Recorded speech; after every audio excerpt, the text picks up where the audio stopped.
First of all, allow us to express our joy that you have all come here in this way. That is, that you have come here in order to study Dhamma and to train the mind. The point that we'd like to examine now is in what way or method will we study Dhamma in order to get the most benefit and the best results. In this first stage, we have the feeling that most of you don't have much of an appetite for these things. We're not talking about hunger, but of a proper appetite. For most of you, this is either lacking or rather small. So we'd like to discuss a few things in order to help you have an appetite that is robust and full. If you don't have enough of a good appetite, then there won't be enough of what we call the itipata. The itipata are 4 paths to success, which are chanta, which is satisfaction and interest in what we're doing. Viriya is to put effort into it. Citta is to pay attention, to give attention to. And then vimamsa is to investigate. A good appetite is necessary to have these 4 qualities, which are paths to success. In order to have a good appetite, there are certain facts that you must know in order to have a proper foundation for the study of Dhamma and for your learning of meditation. The first thing is we have to know certain basic truths about ourselves, about these bodies and minds, and about this world in which we live. All of Buddhism can be analyzed into 4 basic areas. And these 4 areas are the 4 basic meanings of the word Dhamma. Dhamma, first of all, means nature. Second, Dhamma means the law of nature.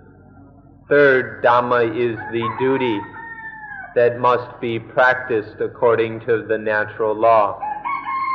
And fourth, Dhamma are the results that come from practicing correctly in harmony with natural law.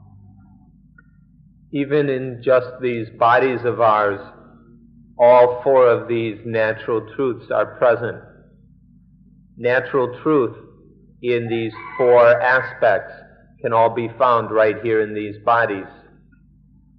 These bodies are just natural things arising in and out of nature. And all the time these bodies and all that makes them up are happening and changing according to the law of nature.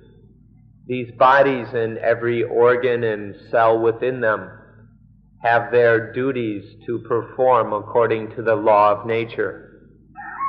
And then all the time these bodies are receiving the results of whether those duties were performed correctly or incorrectly.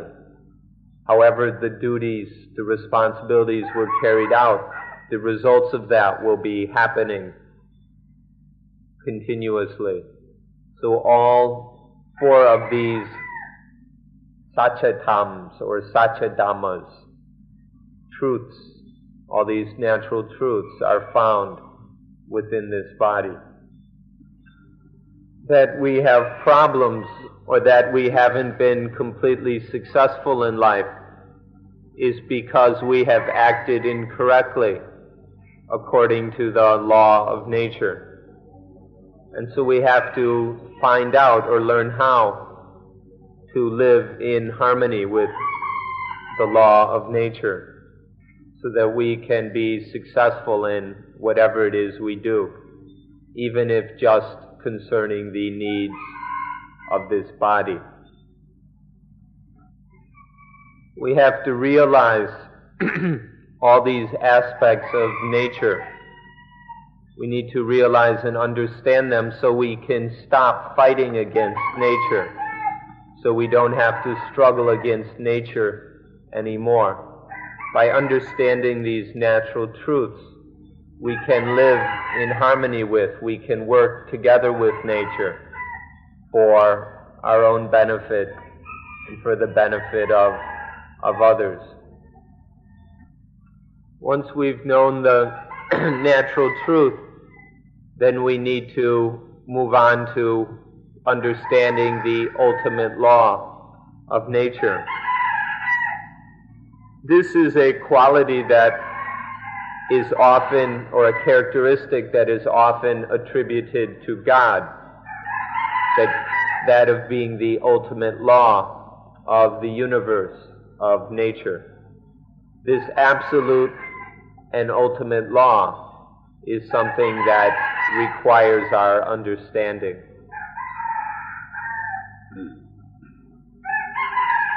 The most fundamental law for human life is called Paticca Samuppada, which means dependent origination. And what this law basically says is that if we do this, then suffering, mental pain will arise. But if we do this, then no suffering will occur, and there will be happiness in its place.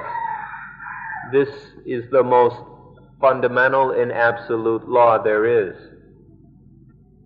If we break the law, then we will be arrested and punished.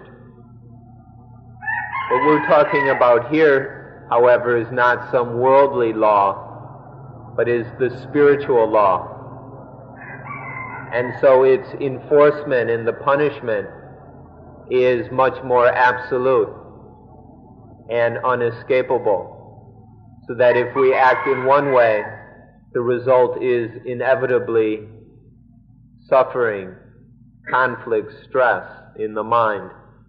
But if we act in the other way, then there's no suffering, and the mind is free and joyful. This absolute spiritual law is the fundamental law for everything that lives.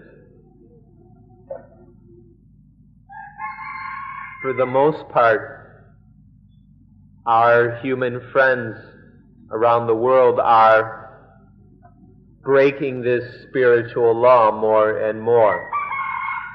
Humanity around the world is increasingly ignorant about and arrogant regarding this spiritual law.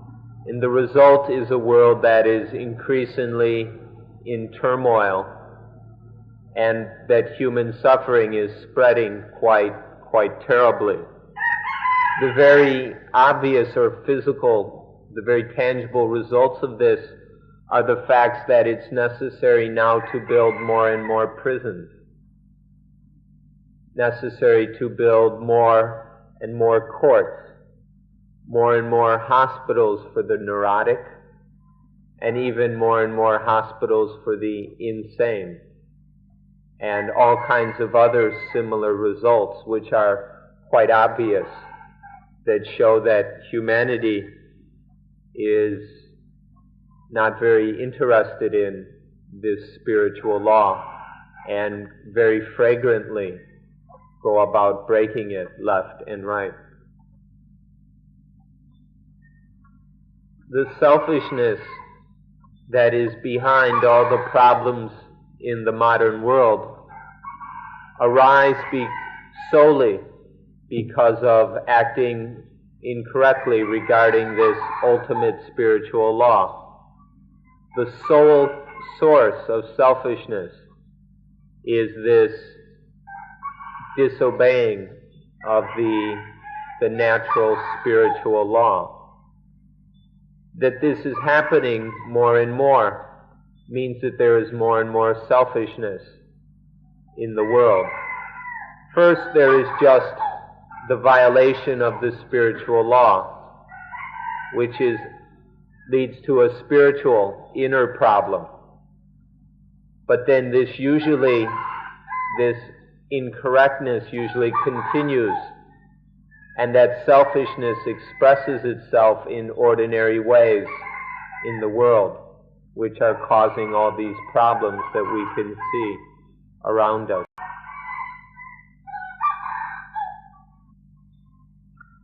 Please look very deeply, very carefully into this matter.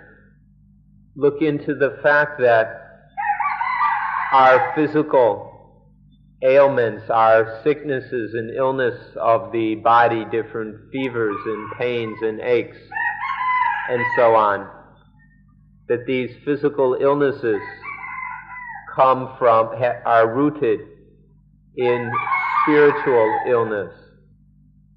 That what seems to be wrong with the body is the deep cause of it is in these spiritual mistakes of the mind that is out of harmony with the natural law, with the ultimate spiritual law.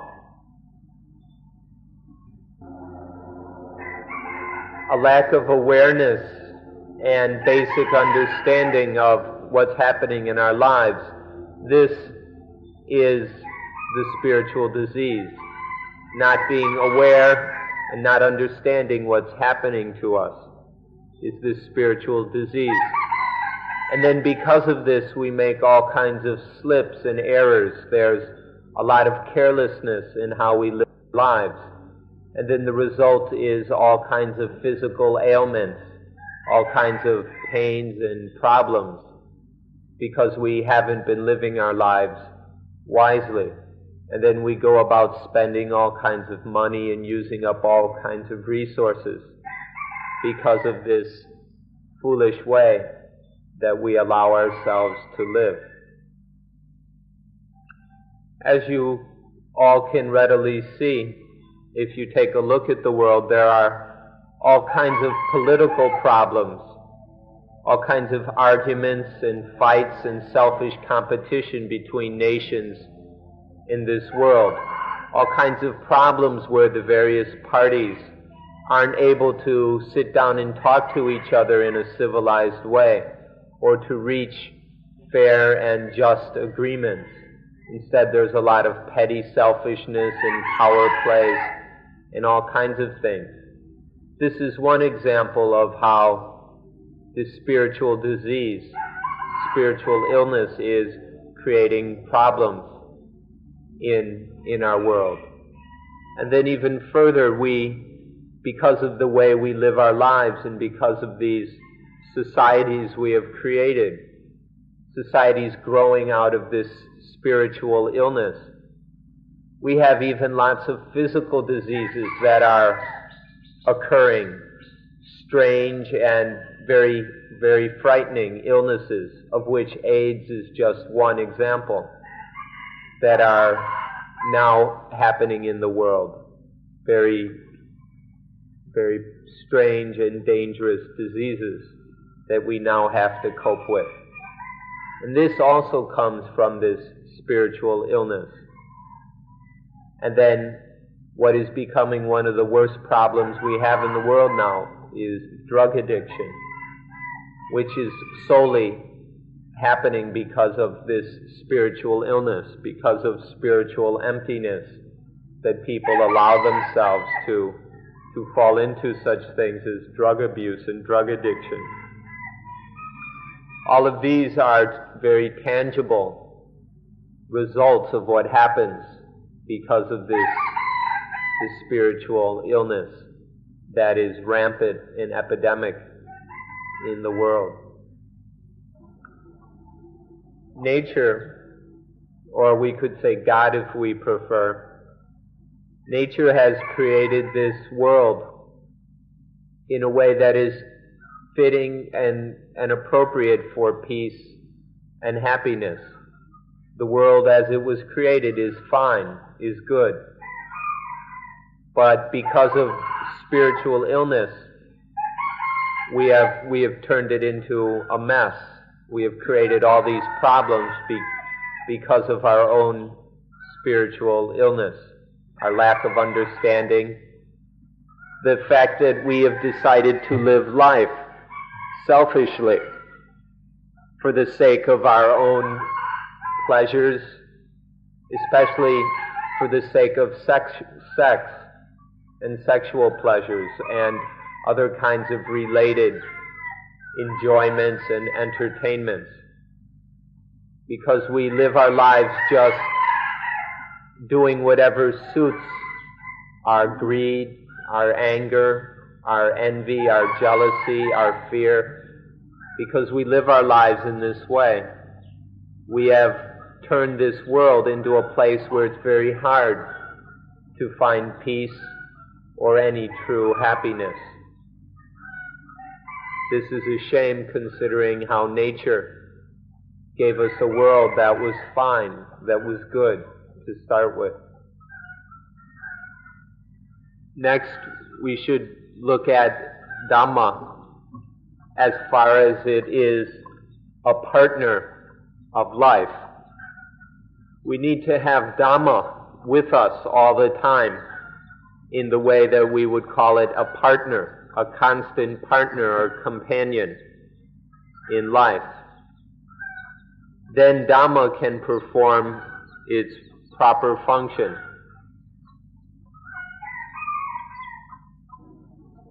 There are two kinds of partners in life. A physical kind of partner and a spiritual partner. Our physical partner in life means our husband, our wife, our mate. But then there's also the spiritual partner, which is the correct duty that is necessary for life. There's always the duty that life requires of us, moment to moment. This is our spiritual partner in life. If we're separated from our physical spouse, our husband or wife, for a few years, this wouldn't kill us. But if we're separated from this spiritual partner, as soon as we're separated, we die instantly. And so this spiritual partner is more important.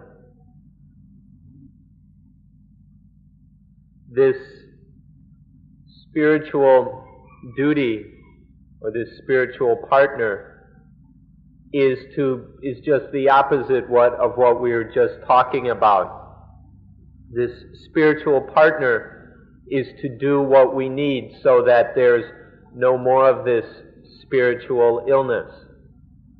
To live, to think, to breathe, so that everything is correct, so that there's no more of this spiritual illness that's ruining the world. This is our spiritual partner, the thing that we need to have with us all the time. The understanding and ability to live life correctly right now. In fact, to call this a partner of life is probably not quite strong enough. We need to recognize it as life itself. Life itself is in living correctly according to the law of nature. This is our spiritual life.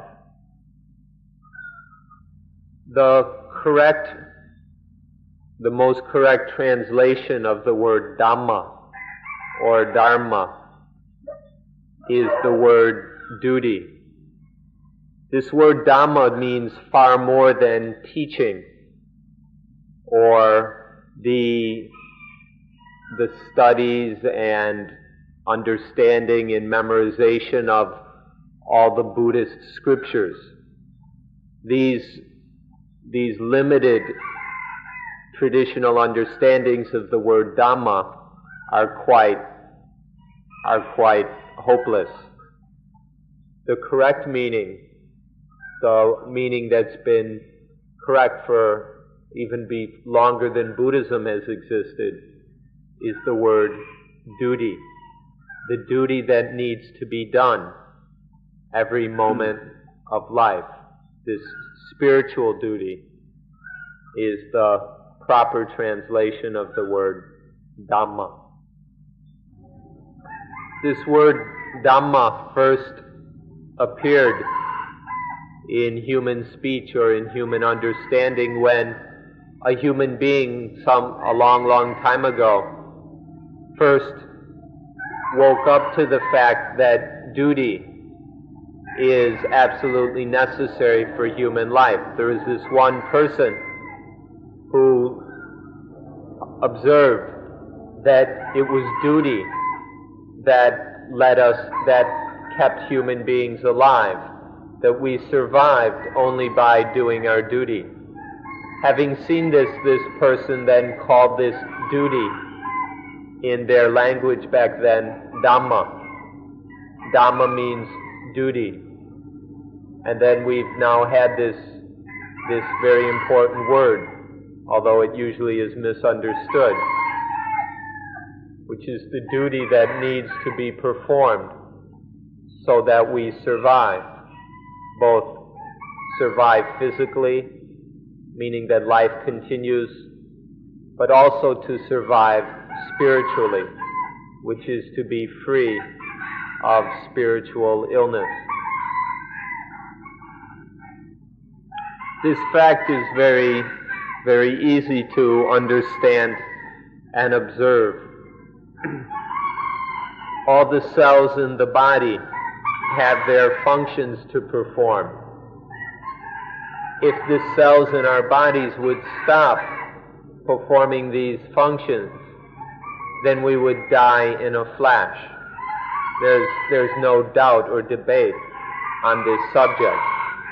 And so physical life depends on the cells of the body performing their duties, their natural functions. It works the same spiritually, that in the mind there is always certain basic duties that need to be performed in life. That all the time, just as with the body, there are certain things that the mind needs to do. If these spiritual duties are abandoned, forgotten, or ignored, then immediately there will be spiritual death. And so duty, whether physically or spiritually, is absolutely necessary for life. And so we all ought to have this duty within us as our God. Our God should be this duty within us for the sake of the continuation of life, both physically and spiritually. Having this God of duty within us is the most important thing there is in life. When we have this correct duty within us, then it's the same as having God as our partner in life. The next point is that we need to have Dhamma. The next point is the fact that we must need Dhamma as a code of life. that in life there is need of a code as a kind of guidance,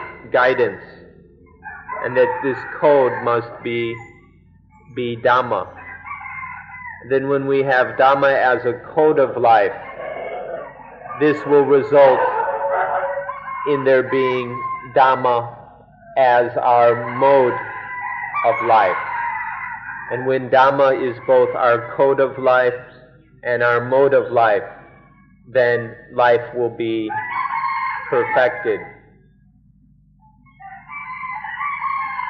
Or if we wish, we could call it an ideal of life, our ideal in life. Anyone who has this Dhamma as their ideal will have a life that is most successful and beneficial, and their life will go along correctly. When we genuinely have Dhamma as our code and mode of living, then it will result in life being both peaceful and useful. When our life is peaceful within us, then we ourselves will benefit tremendously. And when there's this peacefulness, then our life will also be of tremendous use to others. We can do many useful and beneficial things for others. But then because our lives and the lives of others are not really separate, they can't be separated, then this peacefulness and usefulness will be also inseparable. And when there's this peacefulness, it will lead to usefulness, both for others and for ourselves. This is the correct result of a life that has Dhamma as its partner. It will be a life that is both peaceful and useful. We hope that all of you can have a life that is both peaceful and useful. But now life is neither peaceful nor useful, because life is biting its owner. Each of us is being bitten by life because of love. Love bites its owner.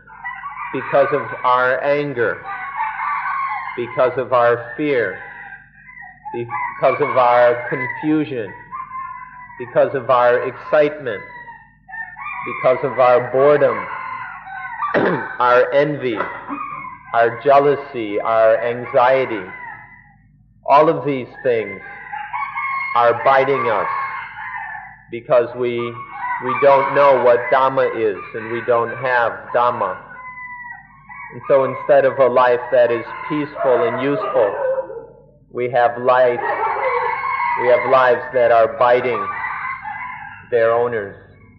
All of the Dhamma principles in Buddhism aim for just this peacefulness and usefulness. This is the point and goal of all of Buddhism, so that our lives will be peaceful and useful. The last point for us to discuss is that Dhamma is a way of life, for us to consider Dhamma as a way of life, that this is the way of living that will make our lives peaceful, useful, and successful. In Buddhism, we often talk about having a life that is above the world. What this means is a life that is above all the problems in the world.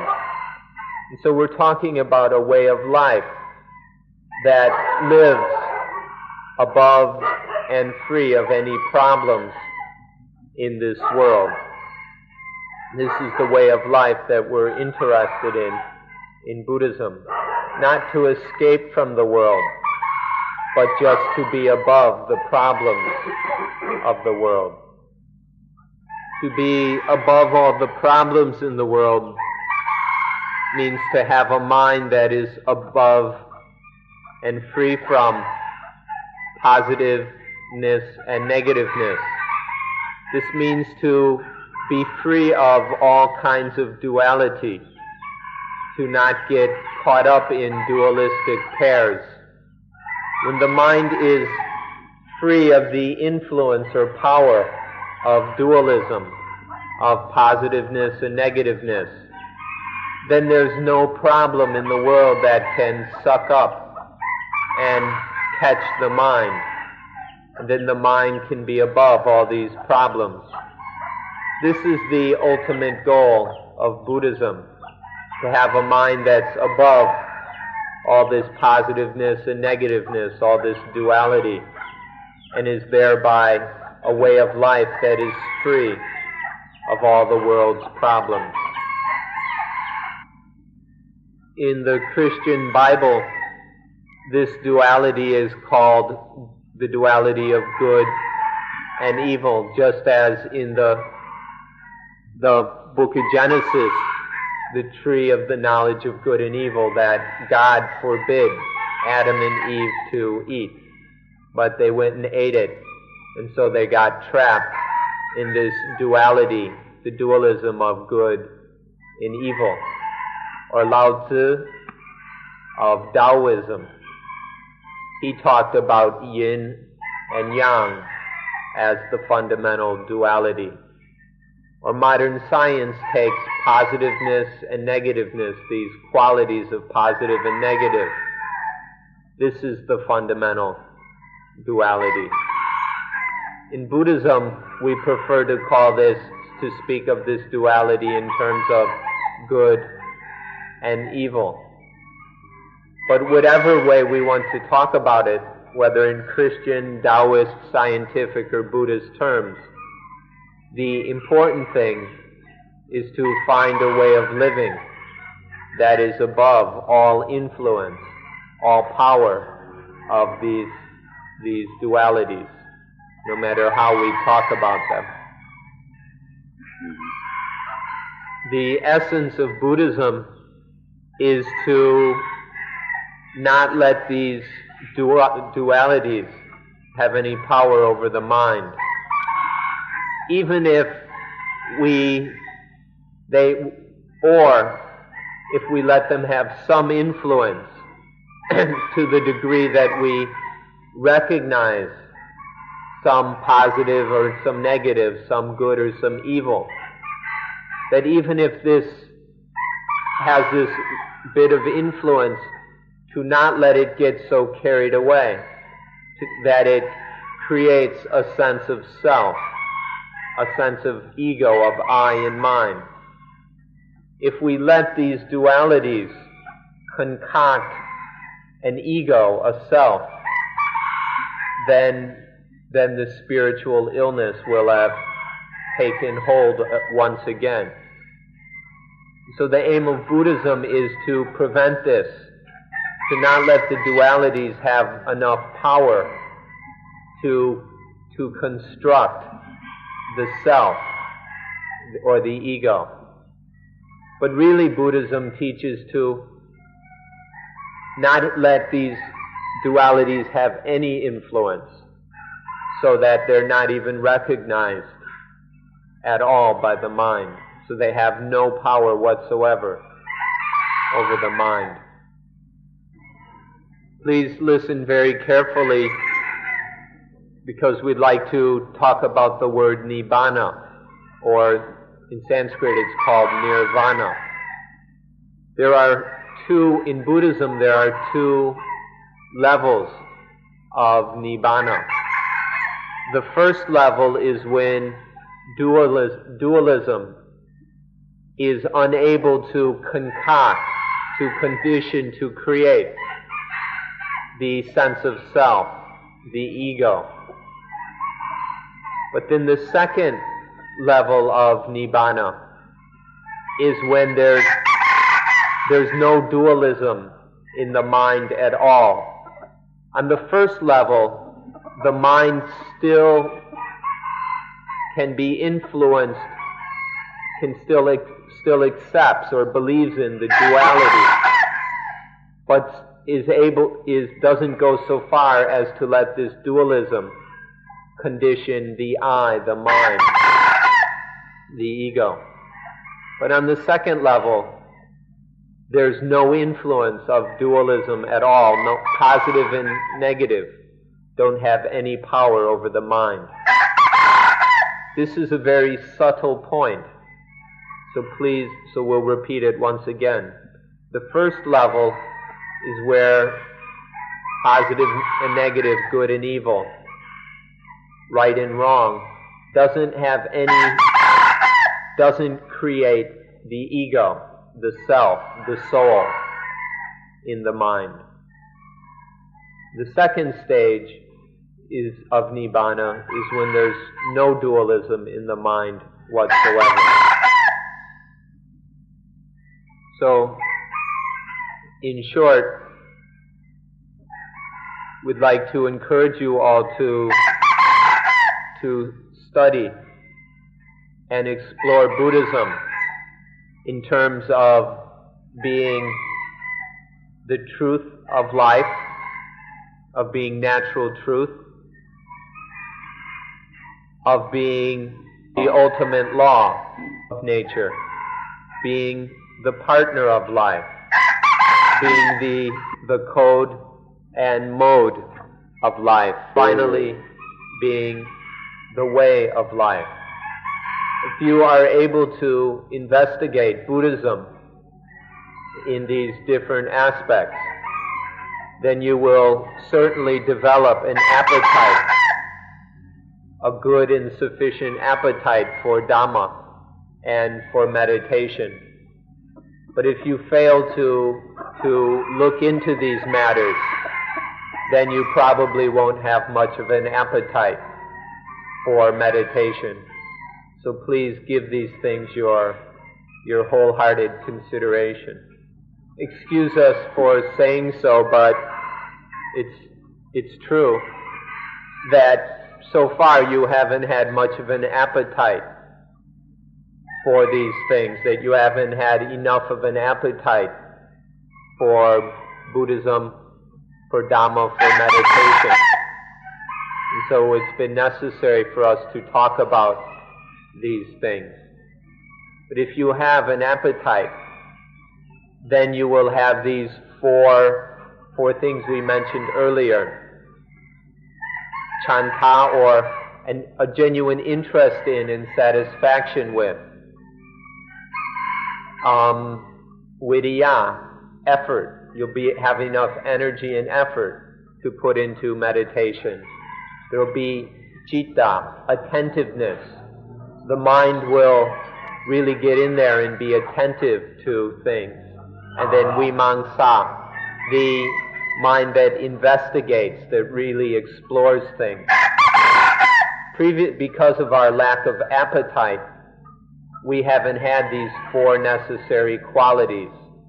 But when we have this satisfaction, this energy and effort, this attentiveness, and this exploration, this investigative quality, these will be paths, they're pathways to success, and so that we will progress and go deeper and deeper into the heart of Buddhism, and so that our meditation is successful.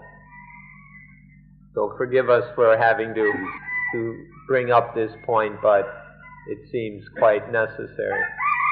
So finally, we like to thank you all for being good listeners, for being patient and sitting quietly throughout this talk. We wish you all success in coming here to study Dhamma and to practice meditation. We hope that your appetite will grow and that you will find greater and greater success in this endeavor. We wish you the best.